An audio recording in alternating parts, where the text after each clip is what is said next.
Welcome to the Walkout podcast, where the goal is to motivate, inspire, and share success principles. I'm your host, George Masri.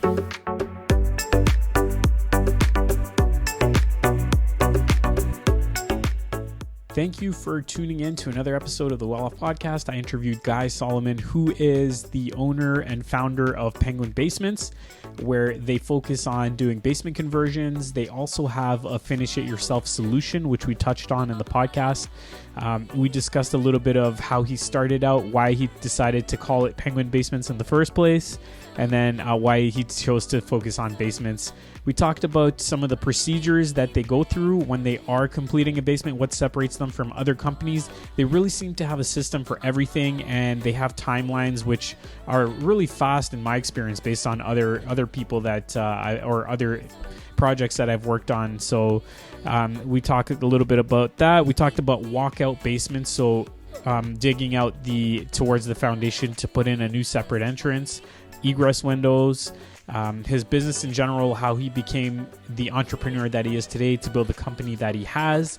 And then we touched a little bit on garden suites. So a lot of cool things here relating to basically contracting, construction, finishing basements. I think you guys are going to get some good stuff out of this. And if you do, I ask you to share it with a friend or family member. I know there are people out there that will benefit. And thanks to you guys, the podcast has been growing. So thank you so much for all your support. If you want to download some free reports that we offer, you can go to walloff.ca/report, one of which includes some statistics on why you shouldn't be buying rental properties in expensive markets like Burlington and Oakville, and why you should potentially be looking at other markets for your rental properties. So there you go. Enjoy the episode. All right. I'm here with Guy Solomon from Penguin Basements. Some of you may have already heard of him. You've possibly worked with him. He works with a lot of investors. So Guy, welcome. Thank you for joining me today. Thank you for having me. Yeah. Why don't we start off by talking a little bit about your childhood? So tell me about where you grew up, one or two things you remember. Oh, that's funny. That's a great question. Great warm up. So I grew up in like Thornhill, Vaughan, Ontario. Yep. My parents immigrated here when I was probably around JK from Israel. Okay. And a couple memories from childhood. Oh my God, there's so many. I just remember spending all my time at the park, just playing with my friends. My parents were always working all the time. So pretty much, I just remember that summers at Canada's Wonderland until we started to get some summer camps going. Like it was a good childhood. I can't complain. Yeah. Did you play soccer when you were younger? Yeah. So I played soccer, played hockey. I eventually joined hockey. It probably took my parents like 5 years to figure out that I had to do it. Right. So funny story. They actually signed me up for martial arts at the community center.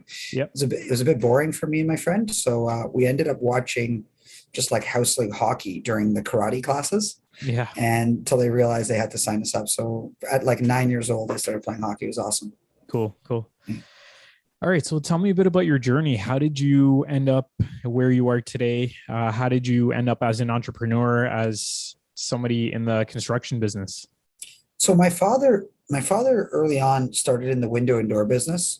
It's pretty simplified business. Like they had a call center and they would call homeowners throughout the 90s and 2000s. When the appointment was set, salesmen would go out. So it got me a good understanding of the general building envelope, the windows, the doors, fenestration, customers. So when I was in high school, I would work in that call center. Then I went to university, studied finance and accounting. And as I came back, one of the summers I worked in an accounting firm. The other summer I worked in kind of like sales. And I really enjoyed that. So that's kind of how it all started. And then I started my own window company when I was in my early 20s. I did that for about 2.5 years.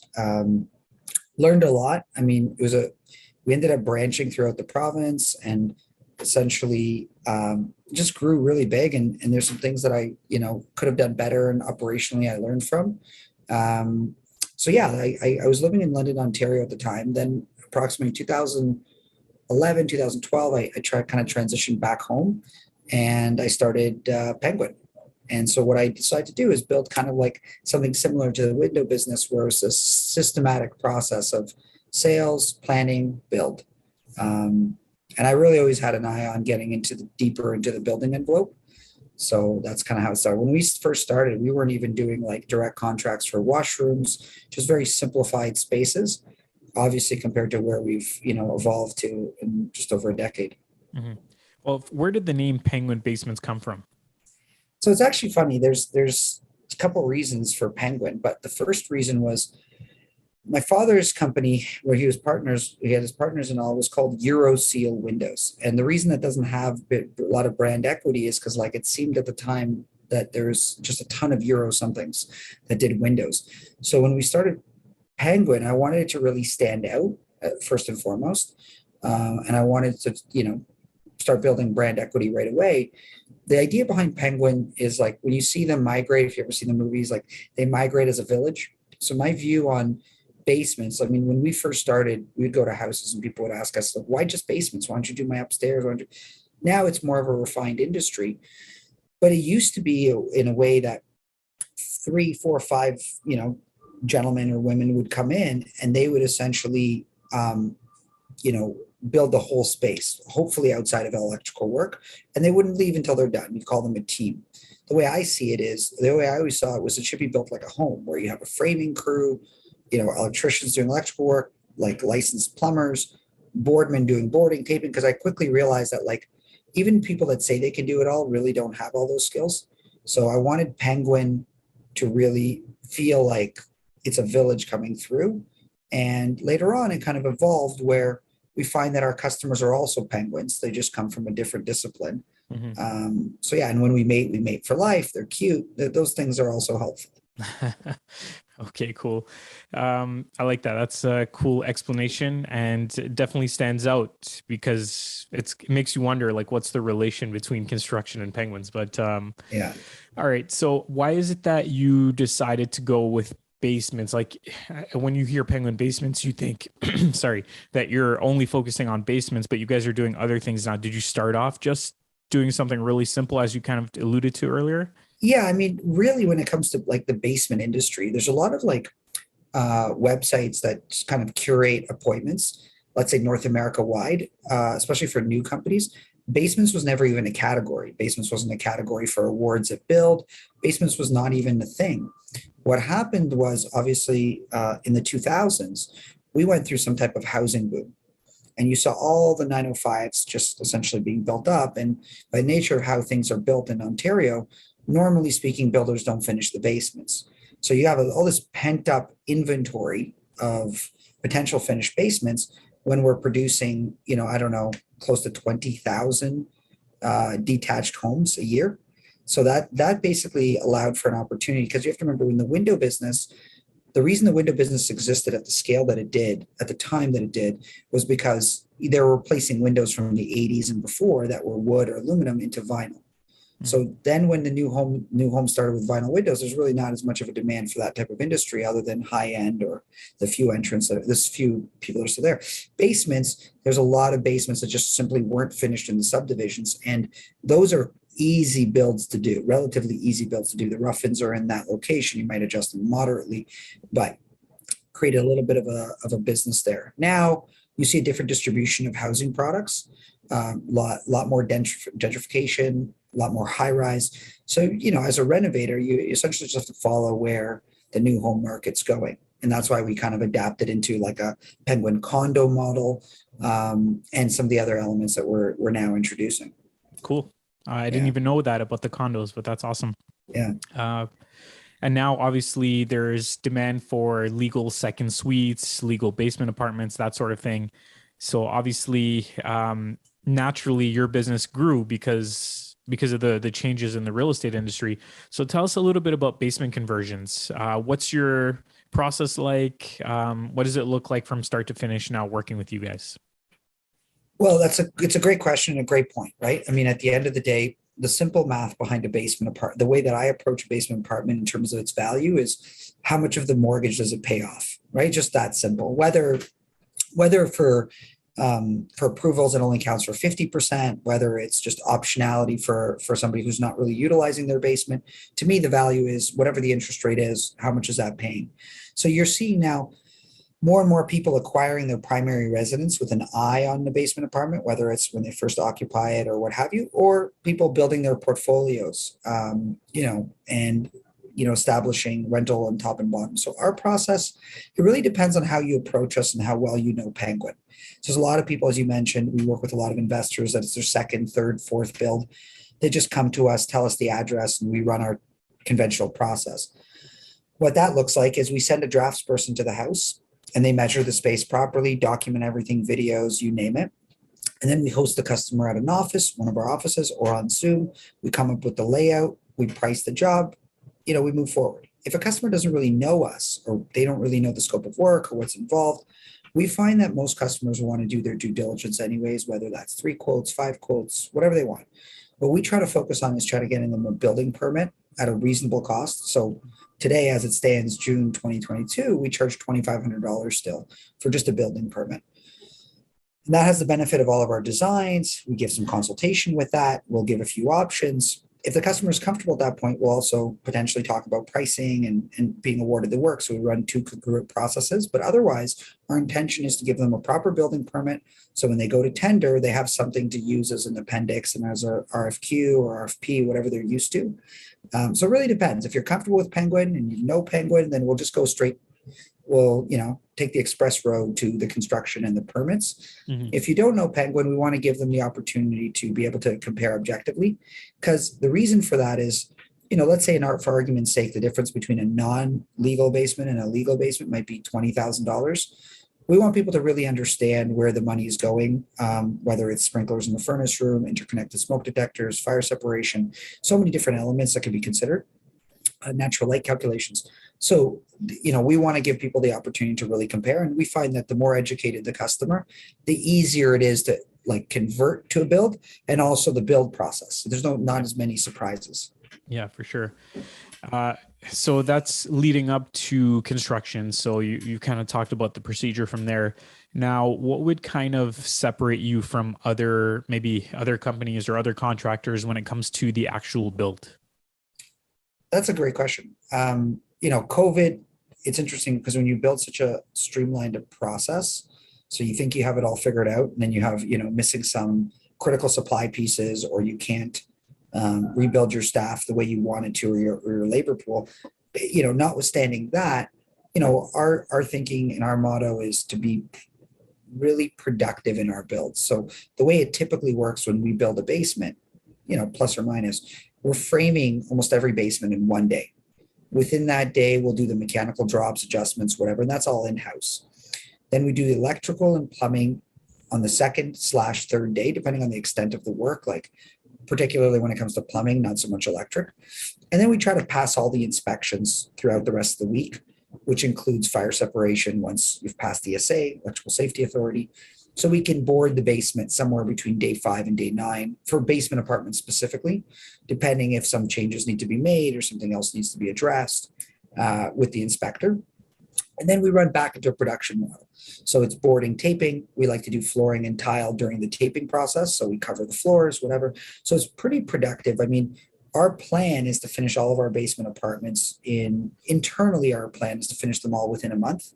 Mm-hmm. Naturally, we try not to set that expectation for every build because we want to leave ourselves like a contingency or something. Yeah. So we tell people 6 weeks.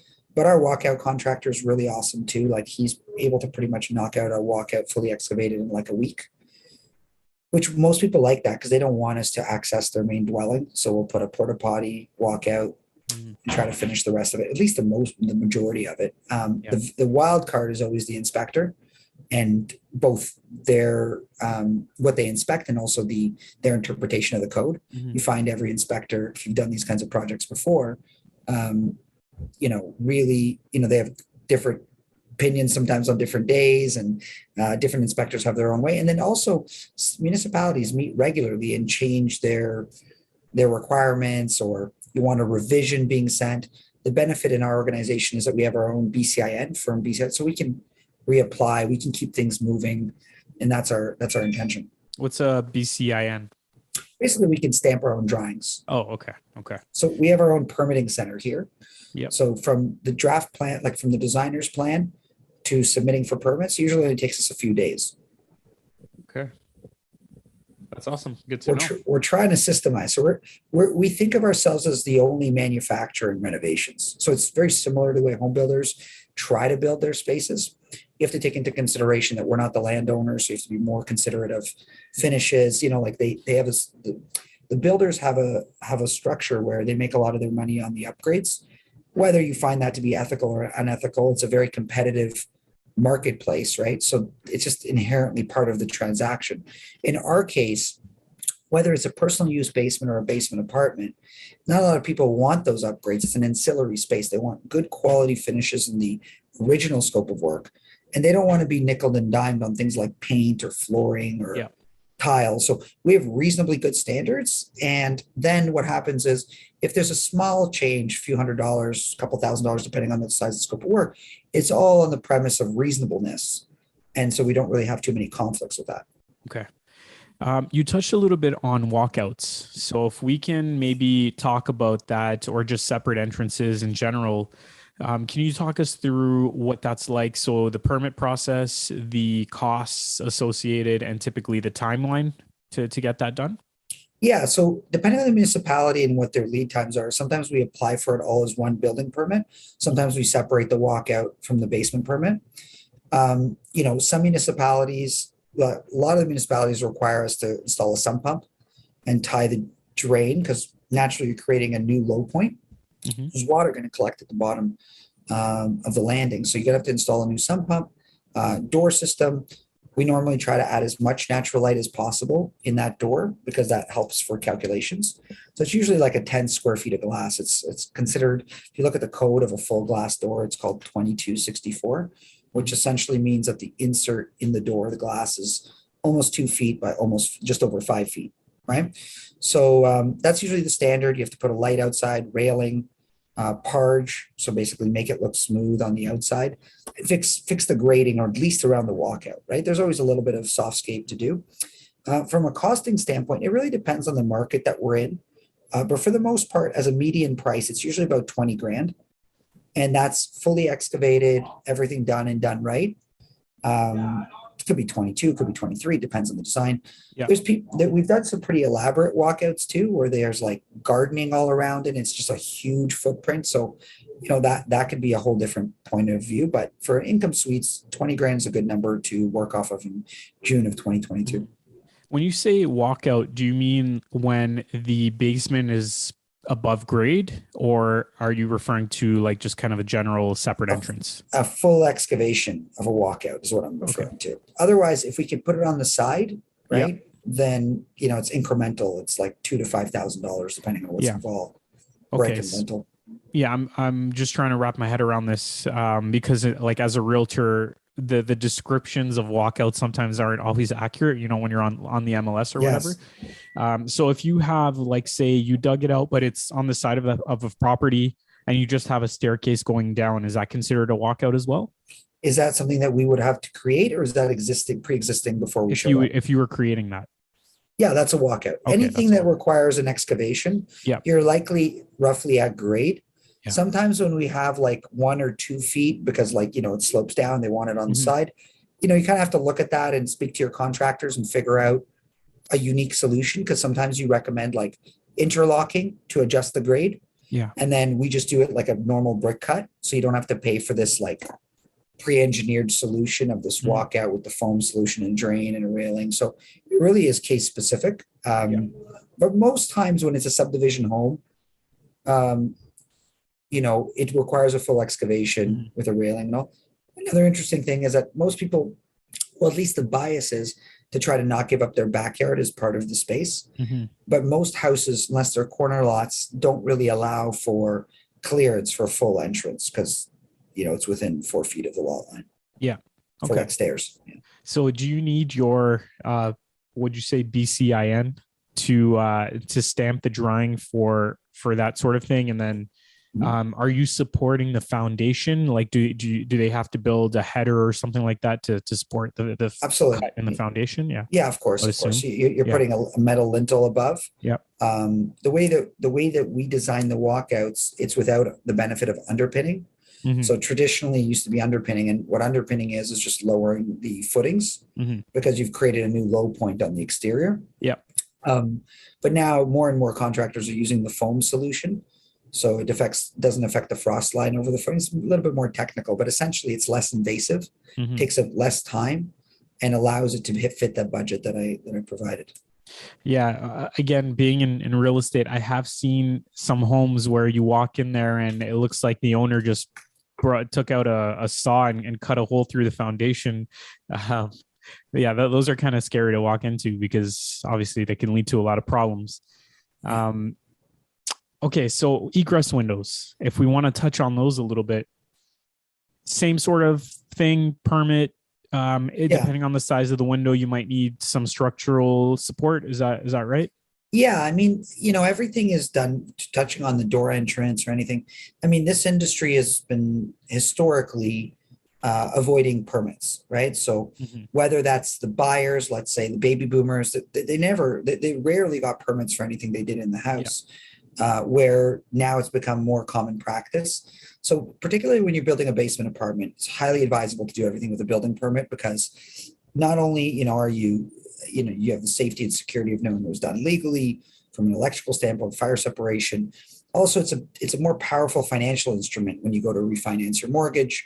So for me, especially, like we walk into a lot of walkouts that are existing in pretty rough shape.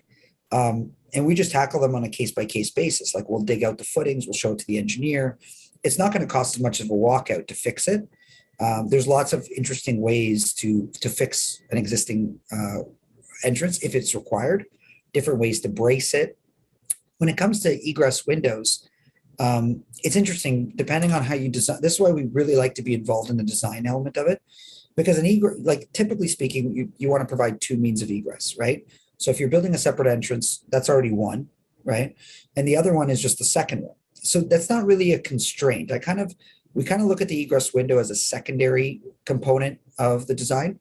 We look at natural light as the principal component of Hmm. design because as soon as I have to meet a natural light requirement, that window will automatically comply with egress. Hmm. And because I only need to do one, because if I have a door, then it's not a constraint, right? Typically speaking, too, from an engineering construction standpoint, as long as you don't exceed 3'10", 3'11" in width, you're fine. It's a pretty simple installation process. And sometimes we have to, depending if we're going parallel to the joist or perpendicular to the joist, we have to block in a new header, and we take care of all that in-house, right? So the excavation, we have a contractor for that with the window, but like we'll fix up everything on the inside, and we can, depending on the market, depending on timelines, we can install that ourselves as well. We have competent staff. Okay. Now, for anyone listening that maybe just hired somebody without really knowing for an egress window, what can go wrong if you don't properly support the window that you've just cut out? Well, I mean, the bricks as a starting point could come down because the metal lintel on the outside is supposed to hold the bricks up. Hmm. That's critical. I mean, we're not a doom and gloom type of contractor, Yeah. right? These are generally short spans, but really anything can technically go wrong. But I think at the end of the day, if some people, and rightfully so, they'll start by saying, okay, well, I want to do a basement apartment someday in the future. Let me contract out the entrance first and get the windows in. Maybe let me change the furnace, whatever. I don't recommend that because, where you place the windows are highly relevant to what we end up designing. Yeah. So, even consulting with Penguin, you don't have to hire us. If it's a 5-minute call about general questions, it would help a lot in understanding how the process should work. So when you start with a building permit, the layout is already kind of established. The permit is in, it makes sense. The natural light calculations are calculated. So then you can go off and hire your own contractors or have us take care of it. It doesn't matter from that standpoint. Right. Are you guys operating as general contractors, would you say, or are you, I mean, because you did mention earlier before we started recording about a finish it yourself solution. So do you want to maybe talk a little bit about that? Absolutely. So our goal, inevitably, Penguin's goal is not just in basements, but it's to continuously provide housing solutions. I really didn't know that Penguin was going to be the size that it is today when we started. I kind of my initial goal was just to learn the building envelope better, learn each and every trade better, and then, evolve into becoming a home builder. So, but with the volume that rose from this, we kind of really focused on the basement market, and that's still 90 something percent of our revenue, right? So what happened was, this is about 4 years ago, prior to COVID, I had a meeting with some of my managers and staff, and we had a lot of staff at the time. And I looked at them, and there's probably about 9 people in the room, and 4 of them said they don't know if they would hire Penguin to build their own basements. So I'm like, we're servicing these customers, and I think about 4 of you, or they may have mentioned it, wouldn't do it. So I thought to myself, why? And I realized all 4 are pretty handy. Mm-hmm. So then I thought, okay, well, we know this already, but there's a huge market of people that are handy. How can we kind of work with them to solve the problem? Well, if I take away the skilled trade component and the framing, which I find is a highly skilled trade, boarding is not only skilled, but it's also dangerous. I mean, you're holding 50 to 80 pound sheets overhead. And then there's a technical component to that. And then taping, if you're not a taper, don't try, because there's just way too many seams for a basement. Yeah. So I said, if I take care of like a shell, like a commercial space, and a homeowner was just left to do the flooring, the trim and the paint, the doors, whatever, is that reasonable? Would a reasonable homeowner be able to do that with a tool belt? The answer is yes. They're comfortable. They know a guy. They have somebody in their family. So that's kind of where the FYI solution came about, and it became quite popular as well in our organization. So we process the project almost the same way, except it doesn't have some of the service costs related to being a service company. You don't need a designer. You don't need a site project manager. You don't need deliveries of a lot of things that people sometimes take for granted. You don't really need, and then you're able to hit a price point that really fits anybody's budget, particularly if you now gave them the opportunity to finish it themselves. Yeah, so it sounds like you're basically in the finish it yourself model. You're pretty much providing the skilled labor, the things that are really difficult to do. And then if the person wants to do their own flooring, they want to do some of that easier stuff, then it's up to them, and they can save a little bit of money that way. Yeah, and we have a lot more contractors coming to us for that solution as well, particularly in the secondary suite market. Yeah. Like let's say an average basement apartment is $100,000 for the sake of argument. A finish it yourself solution could be 50, 60, somewhere in that range, depending if we have to finish the washrooms, whatever. So they're able to make actually more of a profit if they do the work, manage less of a team, and they're able to execute quicker, right? And from our standpoint, we're still using our same labor. We're still busy. So we're here to be moldable and adaptable to whatever's reasonable, as long as it fits within the business model. So just out of curiosity, what % of your business comes from contractors kind of subcontracting to you? Not a lot, but it's growing. So for example, like it's still single digits, but like I had a conversation at a conference last week with a contractor that's doing in a rural market about 15 basement apartments a year. And I just quickly went over his numbers, because this is what I've been doing for over a decade. And he quickly realized that the FYI makes a lot of sense. Now, 15 basements, another 3 or 4% increase in revenue for Penguin, and we can help him with his business model. Mm-hmm. Gotcha. All right. Maybe the last thing we'll touch on here would be just as an entrepreneur, what have you had to navigate through? What are some of the major things some of the major obstacles you've had to overcome the last couple of years? I think I know what you're going to talk about, but let's just hear your perspective. Well, I mean, there's a number of interesting points with COVID specifically. Obviously, supply chain is an issue. The interesting thing about supply chain is, I would say 2/3 of supply chain could be resolved with money. So you could just buy your way through a scarcity and just pay more. So that obviously has an impact on pricing. Now at our position, our purchasing power, and our vertical integration, we were actually able to solve a lot. But I'll give you a couple examples. One of the things we do is we only work with the largest vendors for specific products. So if it's tile, we work with the largest vendor in Ontario.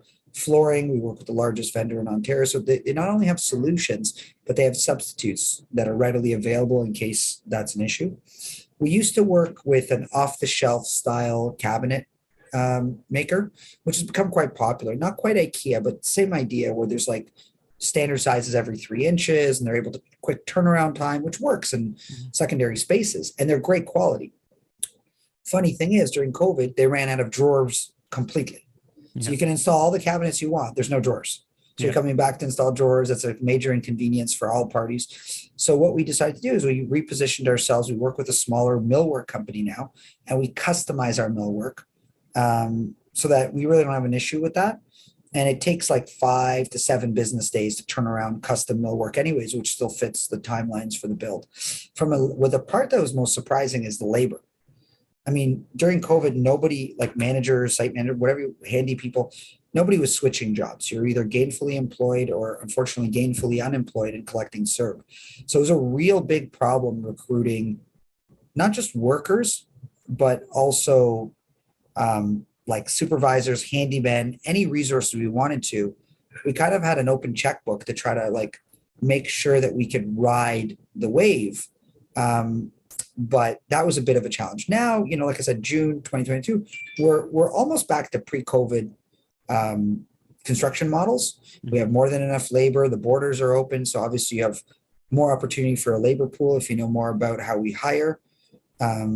So yeah, like it was a great challenge, but we got to learn to leverage technology a lot better. So if you get to know Penguin a little bit more, we use a lot of technology with our 360 cameras, and our Gantt schedules electronic. We update everything centrally, allocate centrally. So we're much more centralized in terms of control. And then we have people in more strategic positions. So you don't have like a general person that oversees. Everybody has a specific task, and it flows through head office on a daily basis with 360 virtual tours regularly uploaded. So we're more resilient, as many companies came out of this, and we're very fortunate. Yeah. Well, the good thing for you is that you were in an industry that flourished during the pandemic. Obviously, the costs went up, but more and more people were working on their homes. So, and then house prices were increasing. So that was a good motivating factor to maybe complete your basement or whatnot. Sure. So yeah, I'm glad that things have worked out well for you. It sounds like you have a really solid business. I'm glad that you were able to share some of this stuff. Is there anything you feel like we should touch on before we end things? Well, I mean, at the end of the day, what was new, maybe in 2014 with Bill 140 was basement apartments. What's new today is garden suites. Yeah. So there's a new bill, and more municipalities are having it come on board throughout the Southern Ontario, and I mean in Ottawa. I mean, we have an office in Ottawa. We cover the Barrie area up to Collingwood, Orillia, the entire GTA, Kitchener, Cambridge, Waterloo, Hamilton, halfway down the peninsula. And we just, as of May 2022, we opened an office in London, Ontario. So we cover all these markets for basements currently. And a lot of the markets are opening up for garden suites, and that's something that we have some models for as well. So I did a presentation on that last week. And essentially, you know, again, given the current market prices, we can create quite a bit of space, right? With a basement and a main level home, we're designing spaces that are between 2, 3, and 4 bedrooms with 2, 3, and 3.5 bathrooms. And we're on average pricing those out at about $250,000 plus tax. So those are great investment vehicles. You know, in Toronto, it's, for example, it's 650 square feet on the main floor and 650 square feet on the lower level. So it's about 1,300 square feet of living space for about just under $200 a foot finished. That includes all the utilities and whatever. We're still working through that model. We've taken on some orders for designs already. Actually, one of my properties I'm doing it on. I have other customers too, just for the design phase. So we're getting that approved. One's in Clarington, Bowmanville, one's in Toronto, and there's more coming in the Hamilton region. So now we're ready and established to build that system. We're able to replicate that model. And you take an average home, you add a garden suite with a basement, properly done. You know, it's going to be competitive rents to the main dwelling, not the basement. We think it's going to be a huge benefit to accessibility, because even bungalows today need 3, 4, 5 steps to get to the main floor. I think we could do better with a new design. And it's really enjoyable. It's a new element. It's more of a 3-dimensional space. So we're really excited about that and continue to offer it. Yeah, I'm not sure if I misunderstood, but were you saying that the garden suites would have a rentable basement as well, or would that just be part of the main floor unit? Part of the main floor. Okay. There's this in Aurelia, you can actually currently, as far as I know, you can rent out separately, but that's not the goal. The goal is to make it a really comfortable space. Yeah. With at least one bedroom on the main floor. So that really helps with anybody that has accessibility issues. There's a lot of natural light. We're really excited about the solution that it could offer. Awesome. Yeah, that's definitely an exciting thing. If you look at home prices in Toronto, if you're spending $250 plus HST to build it, but you're adding substantial value and you're going to get a good return in rent. So it makes sense in those areas and in many other areas as well. To end things off, do you want to tell people how they can reach you, the best way that they can reach you? Yeah, I mean, you could just call into Penguin Basements in your market. We have a number for everyone. It's our website is basementscanada.com. But yeah, you can just call with general questions, or if you have a particular property you want us to consider. Basementscanada.com, or just you can call us. Just Google Penguin Basements and you'll see everything there. Awesome. Guy, thank you so much. I appreciate it. I learned some stuff today. I know the listeners must have learned something as well. So appreciate your time and looking forward to staying in touch. Yeah, thanks for having me. It's been a pleasure. Thanks for listening to this episode. Your support is truly appreciated. And if you can share this with a friend or family member that might benefit from the information, remember, our goal is to motivate and inspire others to take action and to build wealth and to become well off. Enjoy the rest of your day.